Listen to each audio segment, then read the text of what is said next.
Olá, humanos e criaturas. Hoje eu vou me aprofundar mais sobre a organização e contar como fui recrutado. Primeiro vamos começar com algumas siglas. INH significa informante não humano. ANH, agente não humano. OA, objeto amaldiçoado. AA, área amaldiçoada. Também temos termos para descrever o status das criaturas que matamos, contivemos ou as criaturas que treinamos, empregamos. Benevolente, os não hostil. Maligno, são os hostil. Neutro, tratará você da forma que for tratado. Agora que você conhece os termos básicos, deixe-me começar com a história da organização. Foi fundada em tempos medievais, quando cavaleiros de reinos longínquos começaram a lutar contra as criaturas. Eles começaram a escrever métodos de matar, neutralizar todas as criaturas, boas ou más. Por um tempo foi assim. Se você não era humano, você era caçado. Não importava se você estava lá para machucar. Em algum momento do século XVIII, guerreiros de todo o mundo se uniram na primeira forma do que hoje é a organização e escreveram tudo sobre as criaturas que mataram. Como matar, como você sabe o que está caçando, onde é provável que encontre essas criaturas e seus hábitos. Temos essas instruções e agimos de acordo com elas quando caçamos. Eventualmente, eles perceberam que o que estão fazendo é errado e improdutivo. Para cada criatura malévola, eles matavam 10 criaturas benevolentes que morreriam sem propósito. Então, eles mudaram a abordagem. Eles começaram a treinar os benevolentes para que pudessem se integrar à sociedade e não temer a morte por simplesmente existir. A organização evoluiu. Aperfeiçoou seus métodos e equipamento, tornando-se o que é hoje. Temos locais de treinamento em todo o mundo nos lugares mais isolados. Nenhum humano pode chegar lá sem saber o que está procurando. Em algumas instalações, ensinamos as criaturas a esconder seus segredos dos humanos e a usar seus poderes de maneira produtiva. Por exemplo, nós os ensinamos a voar ou como fazer ações humanas básicas que eles podem não entender direito. No final do treinamento, apresentamos a eles duas opções: obter uma vantagem nossa e viver entre os humanos ou trabalhar conosco contra os malignos. Agora, deixe-me contar a história de como fui recrutado, que também foi a caçada em que cheguei mais perto da morte. Eu ainda era um caçador solo, às vezes fazendo trabalho com os caras da organização. Havia acabado de voltar de uma vila em Sasquatch e estava exausto quando recebi uma ligação do responsável pelo caso da organização. Ele disse que havia uma caçada a uma Wahila, que é basicamente um lobo imenso com uma força sobre-humana e velocidade sobrenatural, e que eles precisavam de mim. Contra meu melhor julgamento, aceitei, sabendo muito bem de que não estava pronto. A caçada estava a cerca de 100 milhas de distância da minha casa, então o transporte foi rápido. O cara que me pegou foi Harry, um cara falante de uns 30 anos. Conversamos sobre muitas coisas no caminho até lá, incluindo o fato de que essa caçada era um teste para mim, e se eu fizesse certo, seria convidado para a organização. Tive adrenalina. Fiquei empolgado sabendo que esta seria minha chance de entrar para a organização. Mas quando chegamos ao acampamento, quase botamos o que havia comido para fora. Todo o pessoal estava deitado na neve, sangue fresco pingando de seus cadáveres sem cabeça. 5 homens totalmente treinados, deitados mortos na neve. Após uma inspeção mais detalhada, percebemos que o sangue ainda estava quente na neve, o que significava que tudo isso aconteceu há cerca de 2 minutos antes de chegarmos. Pegamos as latas de aconito e entramos no carro para nos preparar.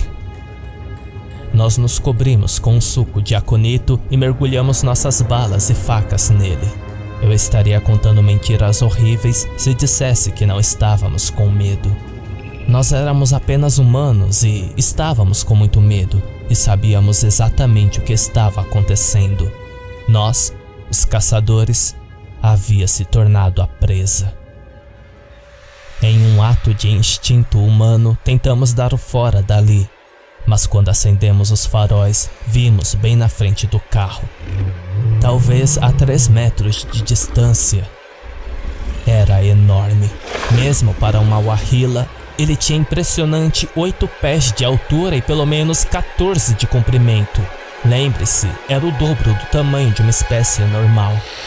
Ele uivou em um arremesso que sacudiu o carro, que era blindado e pesava cerca de 8 toneladas. Com um único movimento de sua pata, ele acertou e rasgou a frente do nosso motor e fugiu no escuro. Não havia mais como sair daquele lugar. Fomos esquecidos por Deus. Depois de 1 minuto de desespero, percebemos que o motor era tão blindado quanto a cabine, então optamos por deixar o carro inútil para trás e tentar caçar a fera. Estávamos com frio, com medo e nos sentindo miseráveis. Caminhamos pela terra congelada na tentativa de encontrar uma boa posição. Enquanto caminhávamos, notamos um par de olhos laranja brilhantes nos seguindo por trás, a cerca de 300 pés. Estávamos sendo caçados.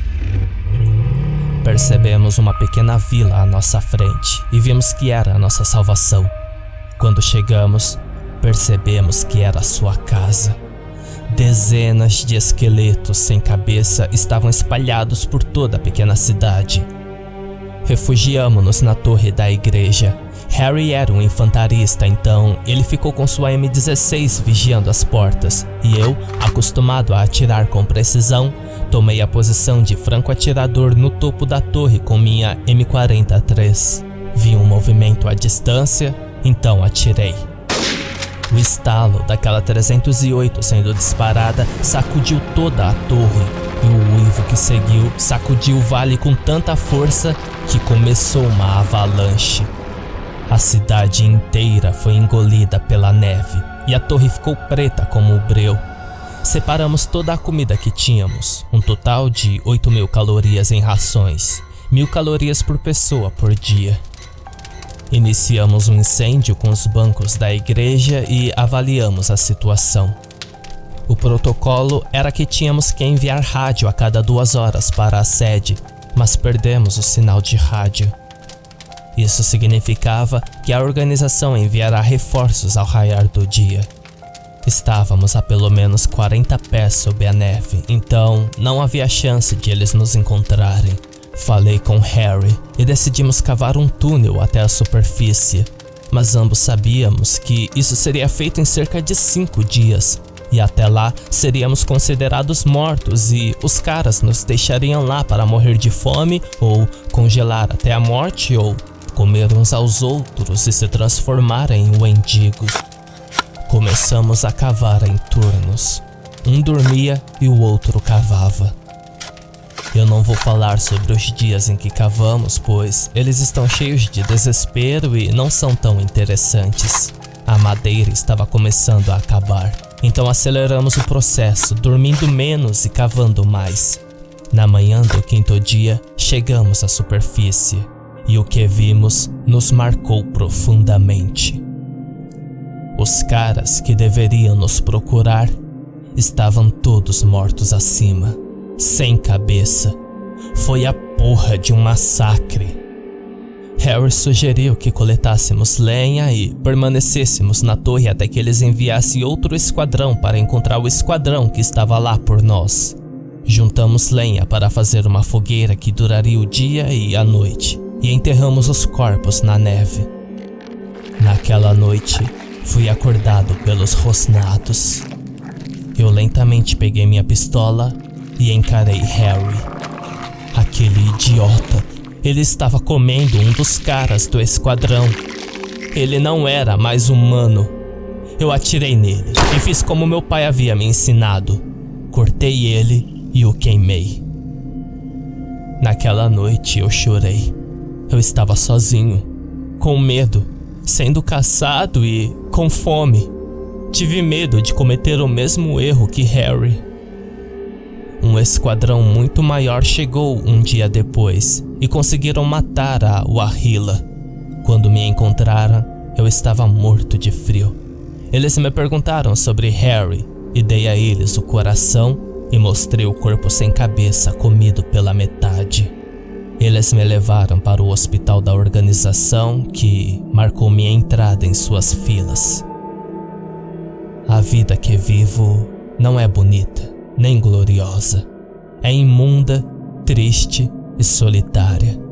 Mas, de qualquer forma, não há mais nada para mim no mundo real.